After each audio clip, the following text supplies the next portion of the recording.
السلام عليكم. الزمالك اتعادل مع ستيلنبوش الجنوب افريقي تعادل سلبي.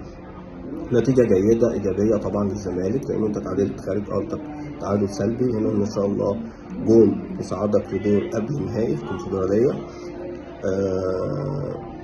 الناس كلها واخده بالها انه مفيش اي تقدم في مستوى الزمالك مع باسيلو. النهارده او ماتش ستيلنبوش كان الماتش العاشر لباسيلو. باسيلو في العشر ماتشات اتعادل 5 ماتشات وكسب 4 واتغلب في 1، يعني النسبه المئويه لفوزه 40%. لا مفيش اي تقدم، نفس الاخطاء الدفاعيه، نفس الاخطاء، نفس الطريقه، نفس كل حاجه. من حقك في الماتشات القويه او لما بتلاعب منافس جامد تقفل وتدافع والكلام دوت من حقك، لكن لما مش ممكن كل الفرق اللي بتقابلها سواء ضعيفه قويه متوسطه بتلعب بنفس الشكل بنفس الطريقه وتعتمد على قدرات فنيه لبعض اللعيبه. يعني عبد الله السعيد مش موجود النهارده، الزمالك صعب يوصل للجول.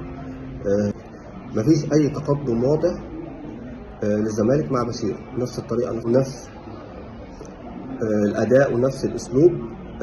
اتمنى انه باسيلو يعيد وجهه نظره في بعض الامور الفنيه، لانه الماتشات القويه اللي الزمالك هيلعبها هيبقى عنده مشكله كبيره لو باسيلو كمل بنفس الطريقه. شكرا.